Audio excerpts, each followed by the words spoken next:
Rafael Devers smoked a double off the wall as the Boston Red Sox earned a much-needed win over the Seattle Mariners on Wednesday.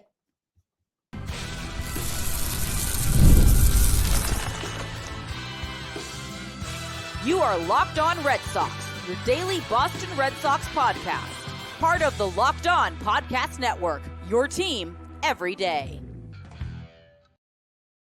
Hello and welcome to Locked On Red Sox, your daily Boston Red Sox podcast, part of the Locked On Podcast Network, your team every day. I'm your host, Gabby, former ESPN social media associate and current host of the Boston Balling podcast as well. And I am here to bring you the latest in all things Boston Red Sox, Monday through Friday, straight to your favorite podcast feed. And the best part is it is all free. So I will bring you everything, keep you up to date, and you might as well just tune in because Locked On is here for you every single day. Today's episode is brought to you by Game Time. Download the Game Time app, create an account, and use code LOCKEDONMLB for $20 off your first purchase. Terms apply. What a great day it is today because the Red Sox earned a much-needed series win against the Mariners this week. And I am so excited to have been able to see that because this Red Sox team had not won a series since coming back from the All-Star break, and they very much needed it. So on today's show, I'm going to be diving into some of the key things that took place in that series, as well as giving some updates on Triston, Casas, and Vaughn Grissom, and doing a little bit of a deeper dive into the Lucas Sims and Luis Garcia trades that the Red Sox made and what exactly they gave up for those players. But we cannot kick off today's show without talking about just how great Rafael Devers is. Hitting above 300 on the season now and absolutely smoked a double off the wall to bring in the winning run in Tyler O'Neill in the bottom of the 10th inning in a thriller on Wednesday. I mean, talk about a stressful game. The Red Sox had other opportunities early on in the game to drive in runs, and they could not do it. So I was getting really stressed. The Red Sox did record 10 hits to go with their 3 runs in the game. So they were stranding base runners. They went 2 for 9 with runners in scoring position and left 11 on base. So the writing was on the wall to me for them to lose. I thought it was going to come back to bite them, that they couldn't drive in those runners that were on base. But the Mariners did even worse with that. They left 13 on base. And props to Rafael Devers. I mean, why he came up in the bottom of the 10th and the Mariners decided to actually pitch to him is crazy. I did not think that they were going to do that by any means, but he came in and just took care of business, and the Red Sox won a much-needed contest. He did go 3 for 5 on the day. Devers is on an absolute roll right now, and it's been great to watch him play as of late because this is why he's getting paid. This is why the Red Sox just dished out a bunch of money on him on this big contract, was because he is the face of the franchise. He is that guy that ultimately at the end of the day you can rely on to be that guy to get those big hits for you. So it was an incredible moment, him driving in that run, but it can't go unnoticed that Josh Winkowski, Kenley Jansen, and Zach Kelly all came into the game and put up zeros across the board. Josh Winkowski getting out of a stressful situation, and Kenley Jansen and Zach Kelly also contributing by not giving up any runs. Zach Kelly was a little bit stressful because he could not throw strikes, and Kenley Jansen, you have to wonder if he's okay because he kind of walked over to the Red Sox dugout after he had finished warming up before he went into the game. So I was already starting to wonder if there was something going on. And then during his outing, Alex Cora went onto the field because it seemed like there was something going on there. And then he said he was okay, and he kept pitching, but it's definitely something to monitor moving forward. Is hopefully there isn't something seriously wrong, but there might have been something bothering him and he pitched through it and he was able to get the job done in the 9th inning. But definitely still stressful because the Red Sox cannot afford to lose their Hall of Fame closer at this point in the season when they already have a couple key relievers down and they are trying to fight for a playoff spot. So he was able to nail it down. Zach Kelly, again, stressed me out a little bit because he did have some trouble with the strike zone, although there were a couple questionable calls in there by the ump. So partly his fault, partly not, but he was able to get the job done too. He's been kind of shaky lately, 2.61 ERA on the season now, but he's been able to take care of business as much as he can. He got the win in the game and now has a 4-1 record, but he's another guy who kind of makes me nervous when he's out there because early on in the season, he was locked in and he served as a high leverage guy a lot of the time that you could rely on. Then he started to struggle a bit. And we still do see some of those struggles now, but he's gotten a little bit better with getting over that hump of struggling. So it was good to see him go out there and not give up the go-ahead run in the top of the 10th inning. And Lucas Sims, who the Red Sox just traded for, also came in a big spot in that game. And I'm going to be touching on him a little bit more later on in the show. But it was a crazy win for the Red Sox. And it was also Danny Jansen's first game catching for the team. And I wondered, how is he going to acclimate himself on this team? And he was DHing when he made his Red Sox debut. And now he came into the game as the catcher on Wednesday. And he recorded 2 hits over 4 at-bats. So he definitely made an impression for sure. And he made a really nice acrobatic play behind the plate, making a catch where he basically just went full-on football mode to make this incredible catch that, by the way, Reese McGuire likely does not make. So he definitely made an impression, and it gave us a little bit of an indication as to what to expect moving forward from Jansen. He certainly is an upgrade from Reese McGuire at catcher, and it was nice to actually see him behind the dish and catching for Brayan Bello, who, by the way, was another big part of this win too.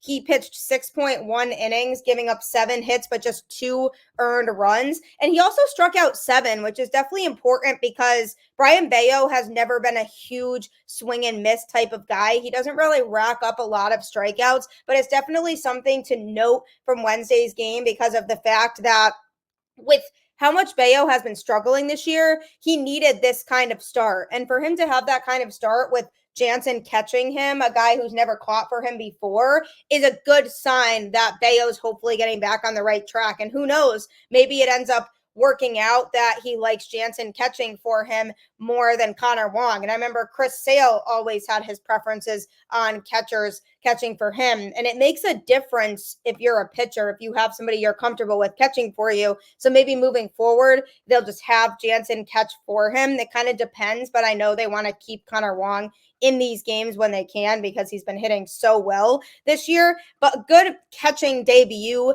for Danny Jansen. And it was definitely a much needed win for the Red Sox because the night before they lost 10-6 in a game where the Red Sox made tons of fielding errors. 3 errors in the game, with James Paxton making his return to the Red Sox rotation after pitching with the Dodgers and then getting DFA'd by them and then getting traded to the Red Sox. He pitched on Tuesday night, 4.1 innings, giving up 6 runs, but only 3 of them were charged to him because the other 3 were unearned. And he recorded 5 strikeouts. So it's easy to point to that outing and say, James Paxton didn't pitch deep enough into the game or he didn't pitch well for us. But in reality, a lot of it was his defense behind him. And I almost would have kept him in the game because once they pulled him, it kind of backfired on Alex Cora because he wasn't pitching that badly before he got pulled.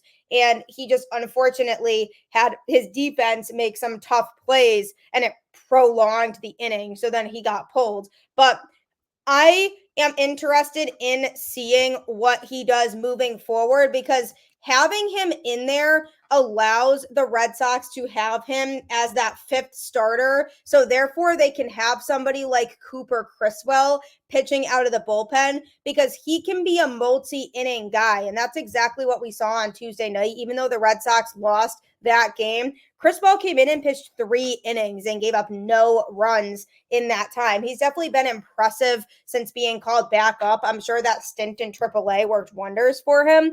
So because Paxton is now here as that fifth starter, they can use Criswell as a reliever who can eat innings. And the bullpen needed that because this bullpen has been so fatigued lately with the injuries and guys having to be overused. So if they can have Criswell moving forward in the bullpen and have him just string together 2 or 3 innings each time he's out there, that would be huge. So that's why Criswell is not in the rotation right now. And they picked up Paxton not to be an ace caliber starter, but to be somebody who can eat innings later in the rotation. And then on days where a starter might not go that deep in a game, Criswell can be the guy who can come in and pitch 2 or 3 innings to rest some of the other relievers. So definitely not the most ideal debut for Paxton, but overall, I would say, he didn't look bad. Again, his defense behind him didn't help the cause. One thing I would keep in mind, though, is his velocity. It was down to about 92, 93 is where his fastball was sitting. I'd like to see him increase that a little bit as the rest of the season goes on, but he did record his 1,000th career strikeout in his start on Tuesday night against Justin Turner. So that was definitely worth noting as well. So we'll see what Paxton does, but even though it was a rough game on Tuesday night, the Red Sox grabbed a much needed win on Wednesday. Thanks very much to Rafael Devers for driving in the big hit to score Tyler O'Neill and win the game. So hopefully the Red Sox can keep this momentum going. But coming up, I'm going to be giving an update on 2 players that could very much help the Red Sox keep this momentum going when they come back. So you definitely won't want to miss that. Sometimes in the summer, we really just need a good ice cream. And I know when I'm watching Red Sox games, a lot of times I enjoy to just break out that tub of Ben & Jerry's from my freezer and just eat a little bit while this team is stressing me out. And it's really refreshing. And even when I'm at a ballpark, I always like going for the ice cream and the helmets because I'm actually collecting those and bringing them home. So when you are taking in America's pastime, it's so important to stay hydrated, and you can hydrate with Liquid IV's Popsicle Firecracker flavor, which is a surefire summer hit. Get hydrated with electrolytes, essential vitamins, and clinically tested nutrients from the #1 powdered hydration brand in America. Liquid IV is fantastic because it can help you stay hydrated while you're traveling, while you're going to a summer festival or something that is going to be all day and you might not have as much access to water, or after a night out with your friends. It could be a great thing to utilize for you then as well. And they offer a variety of flavors like raspberry, tart cherry, lemon, lime. So it's actually delicious and can help you out in a lot of different ways to make sure that you are staying hydrated at all times. No more thirsty summers when you indulge in hydration with Liquid IV. Get 20% off your first order of Liquid IV when you go to liquidiv.com and use code MLB at checkout. That's 20% off your first order when you shop Better Hydration today using promo code MLB at liquidiv.com. It is that time of year where it's so important to stay hydrated. I know I personally struggle with it. So Liquid IV is absolutely going to be something that saves me for sure. And it can for you as well. Get supplies from the site that's made for the skilled trades. Supplyhouse.com. Supplyhouse.com is the reliable way to order plumbing, HVAC, and electrical products online. Their easy-to-use website is packed with helpful resources and the latest product info to help you get the job done right. Shop a complete inventory of over 200,000 parts from over 400 top brands and get your order delivered right to your door with fast shipping from coast to coast. Need help with an order? Get expert support and industry-leading service from the friendliest folks in the business and talk to a real person every time. Pros in the skilled trades can get a competitive edge by joining SupplyHouse.com's free TradeMaster program. Every TradeMaster gets access to a dedicated phone line, free shipping, and discounts on every order. Join the thousands of trade pros already benefiting from their free membership at supplyhouse.com/T-M and order plumbing, HVAC, and electrical supplies from anywhere with just a few clicks at supplyhouse.com. It's never a bad thing to be stocked up on your electrical needs, so make sure that you take advantage of Supply House today.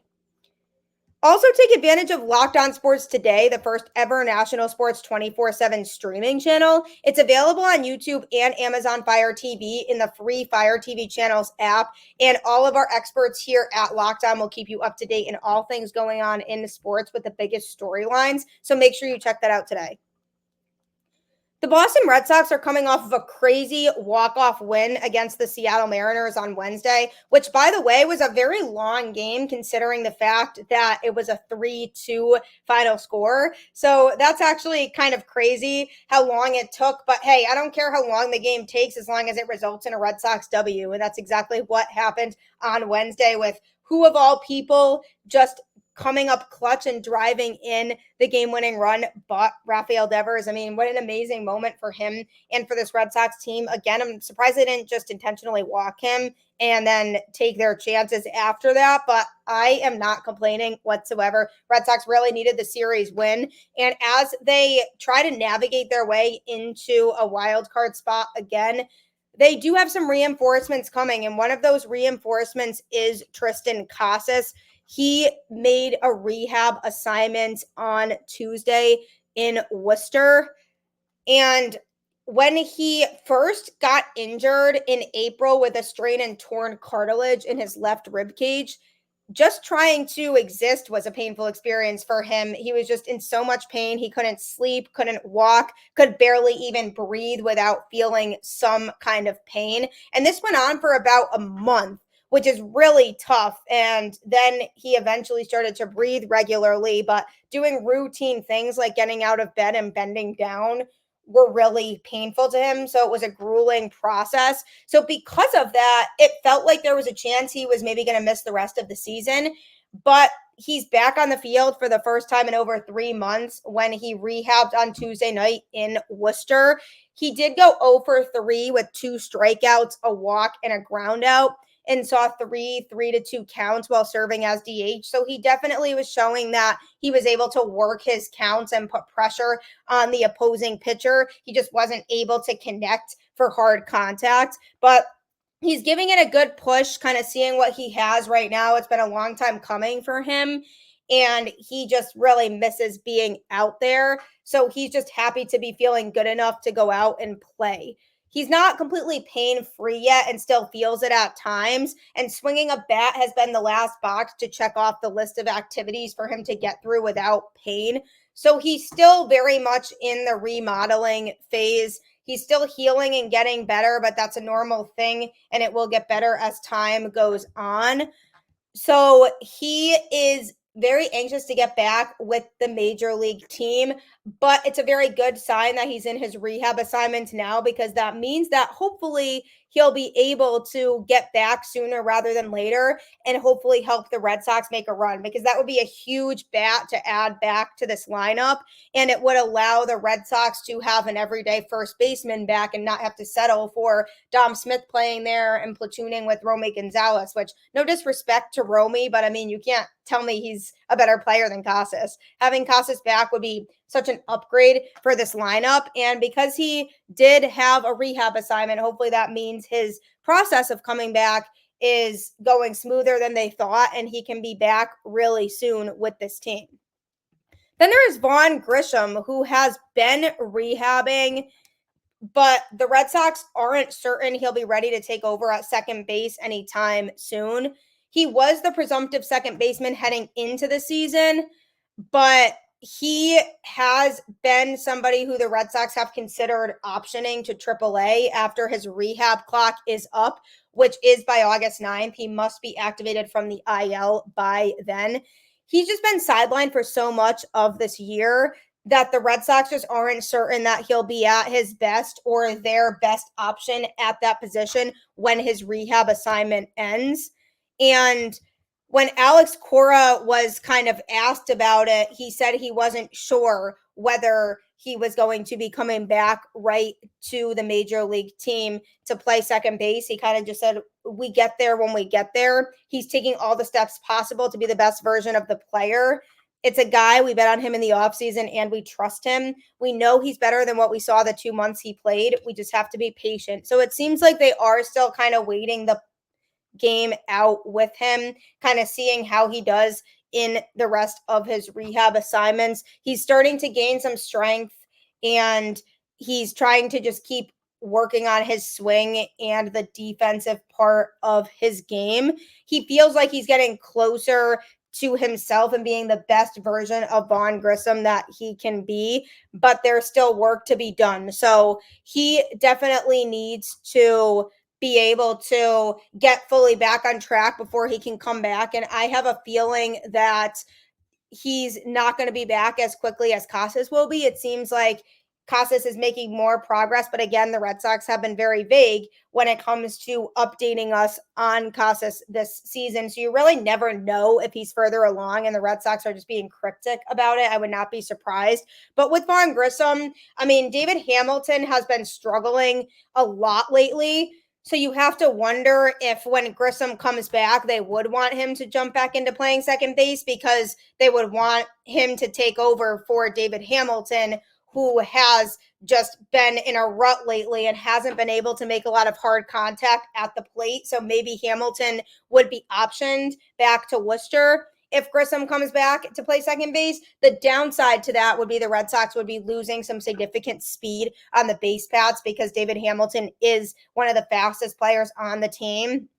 And having Duran in the leadoff spot and then David Hamilton and Cedar Rafaela both in the lineup at the same time kind of makes a lot of sense for the Red Sox in terms of putting pressure on opposing pitchers when they have those guys in the lineup. And usually they bat consecutively. So if Jarren Duran's batting in the leadoff spot, sometimes David Hamilton is too. Cedar Rafaela has consistently been in the 9 hole. So they had David Hamilton bat in the 8 spot before. So they have 8, 9, 1, all very speedy guys. So they're trying to keep those 3 generally together in the lineup, which is awesome when they're all 3 in there. So generally, this could go 2 different ways. They could say Grissom isn't ready when he comes back, so they send him down to Worcester to just continue to get reps in because they don't feel like he'll be as sharp as he could be. Or they'll say, you know, we need an upgrade at second base, and he is the guy we were going to make the second baseman to begin with, so we might as well just call him back up. So it could go one of 2 ways, but I have a feeling that the Red Sox are going to give him some more time before they bring him back because they definitely do see him as an everyday second baseman when he's fully healthy. And it's important for him to be 100% if he's going to contribute to this Red Sox run. So I'm looking forward to the returns of both Casas and Grissom. Hopefully they both can come back and be able to contribute. And that would be fantastic for a Red Sox team that's right on the brink of a playoff spot right now. But we'll see what happens with both of them. I just hope that the Red Sox are being honest about what's really going on with these guys, and they're not just trying to say they're further along than they are. But with Casas, I do believe that he's getting close because of the fact that he is in his rehab assignments. And there was a period during the season, even relatively recently, when Alex Cora said he was far away from making one. So yes, he's still in pain, but hopefully a couple more rehab assignments and he'll be able to get back to being the guy that we certainly miss having in this lineup. Could be huge additions for the Red Sox, along with Liam Hendriks, who's pretty close to coming back as well, is slated to come back in the next couple of weeks, and he should be a reinforcement for this bullpen as well. Somebody who can really help contribute and another solid arm to bring in there. So a few guys who could be coming back and be reinforcements. And don't forget about Chris Martin and Justin Slayton once they come back too. Then we're looking at a good bullpen with a couple solid additions that were made. And coming up, I'm going to be diving into what those additions were and how they're going to benefit the Red Sox for this playoff push for the remainder of the season.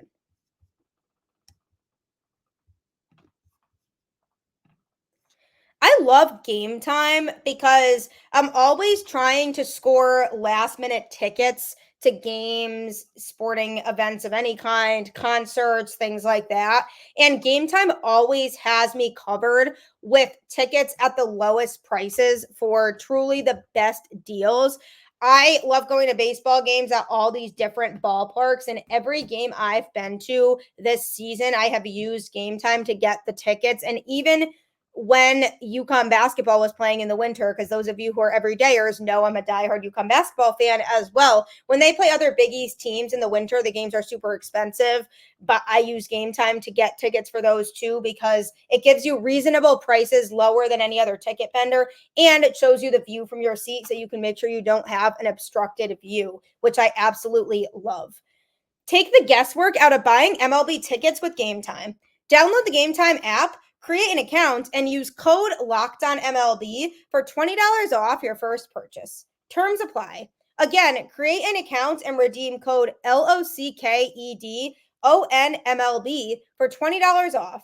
Download Game Time today. Last minute tickets, lowest price guaranteed. They really will guarantee you the lowest price every time.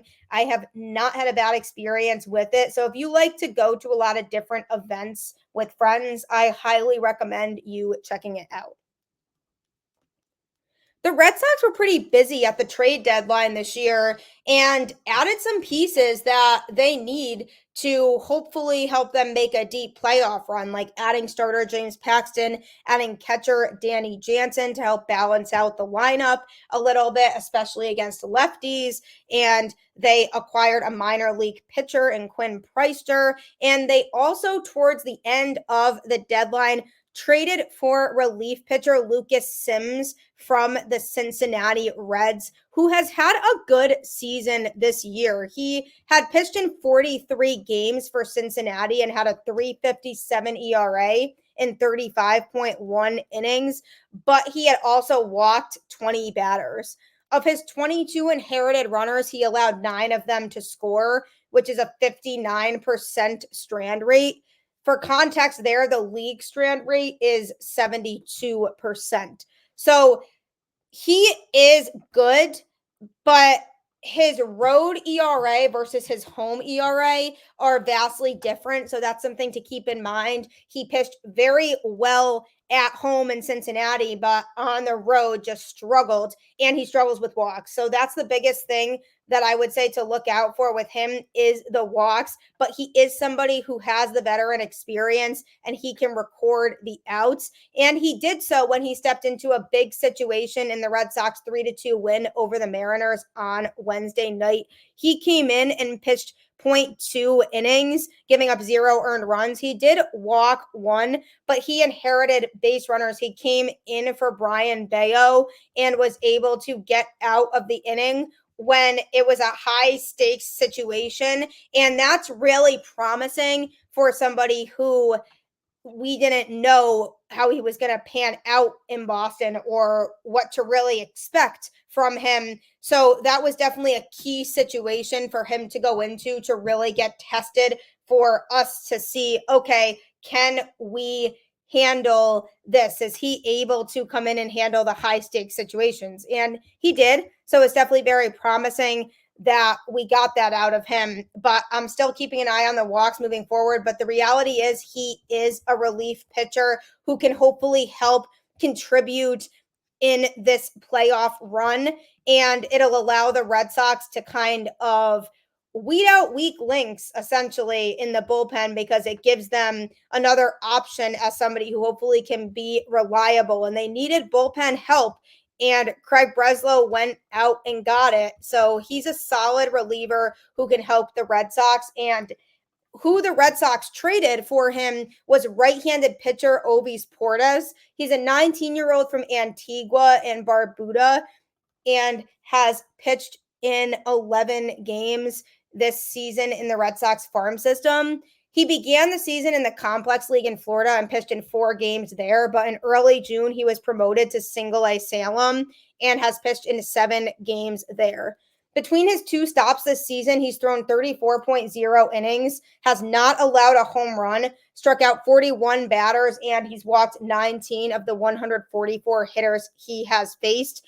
He does have a problem with his control, so that's something that's going to need to improve for him as he moves forward. But Baseball America's midseason update did have him rated as the Red Sox number 29 prospect. His stuff has definitely taken a leap this season, and his fastball has reached the upper 90s while sitting in the mid 90s this season. He also does have a slider and a changeup, but both will need to continue to develop if he's going to be able to reach the big leagues. But the reality at the end of the day is he's the 29th ranked prospect. The Red Sox did not give up a top 15 prospect in this deal, which is great because I feel like Sims is a piece that can legitimately help. And over his last several games, he's pitched very well. So it's certainly promising for the Red Sox to be able to have pulled off that trade. They also, in the midst of everything, picked up pitcher Yohan Ramirez, who had been DFA'd by the Dodgers. And that was already concerning as it is because he has been on 4 teams this season. So when the Red Sox picked him up and he was ready to be active, they DFA'd Trey Wingenter, who just has been struggling in his time in Boston. So he was DFA'd and Yohan Ramirez was active, pitched on Tuesday night in the Red Sox 10-6 loss. And let's just say it did not go well for him. 1.1 innings pitched, giving up 3 hits and 2 earned runs with 1 strikeout. He just was seriously struggling. He has a 6.20 ERA on the season, and he just did not have the command and was just not able to pitch cleanly. So it was definitely a brutal outing for him in his Red Sox debut. And he lasted a total of 1 day because he was then DFA'd the next day, which doesn't surprise me at all because he just was seriously struggling. So he was DFA'd when the Red Sox added Lucas Sims to the active roster. So that was kind of the replacement there. They also made another roster move on Wednesday. They selected utility player Nick Sogard to the active Major League roster from AAA Worcester because they optioned Jamie Westbrook back down to Worcester because,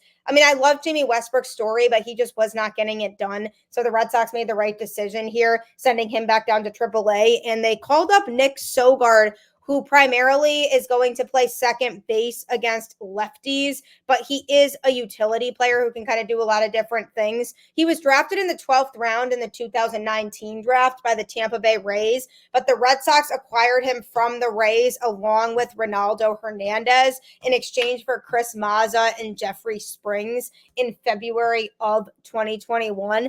And so he definitely has the potential to be somebody who can contribute for the Red Sox, and I'm looking forward to seeing how he does. In his 2024 season at AAA so far this year, he's played in 89 games with 406 plate appearances, and he has a stat line of a 279 batting average, 382 on base percentage, and 439 slugging with an 821 OPS and 12 home runs to go along with 17 doubles and 1 triple. He brings a lot of versatility. He has some power. He has some dynamics in his ability to hit different types of pitches. So he fits the profile of a true utility player. So he's somebody that could be really useful for Boston. So I'm sure the Red Sox just wanted to give him a chance because Jamie Westbrook just was not cutting it anymore. So that was the other roster move the Red Sox made on Wednesday. So you'll expect to see some more of him here as the season progresses.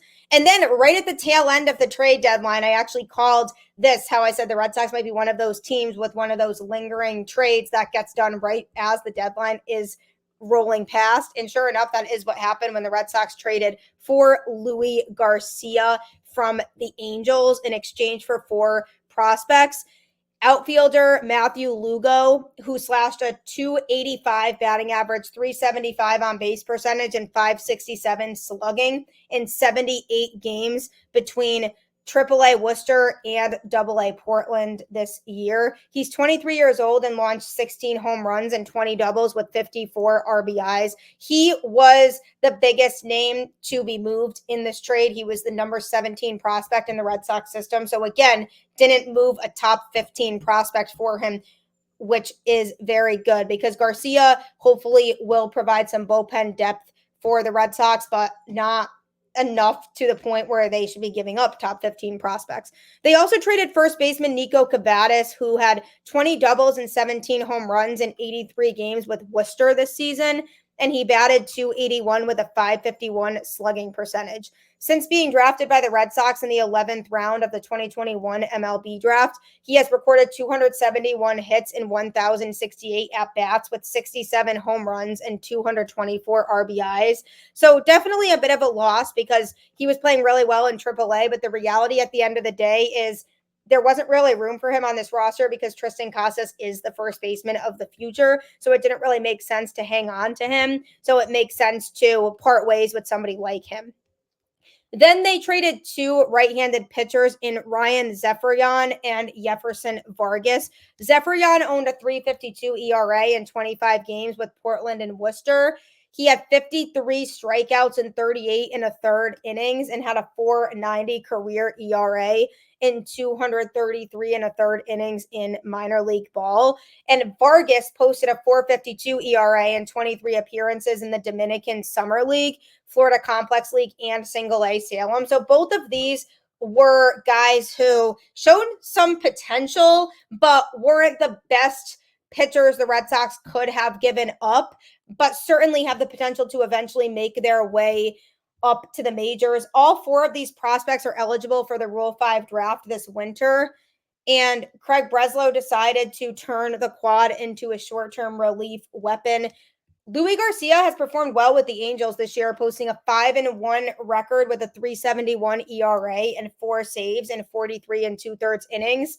He struck out 40 batters and walked 14. He did sign a 1-year, $4.25 million deal with Los Angeles after spending the last 2 seasons with the Padres. So he's on the cheaper side. He's a 12-year veteran who owns a 4.02 ERA and 512 2/3 career innings with the Angels, Padres, Rangers, Cardinals, and Phillies.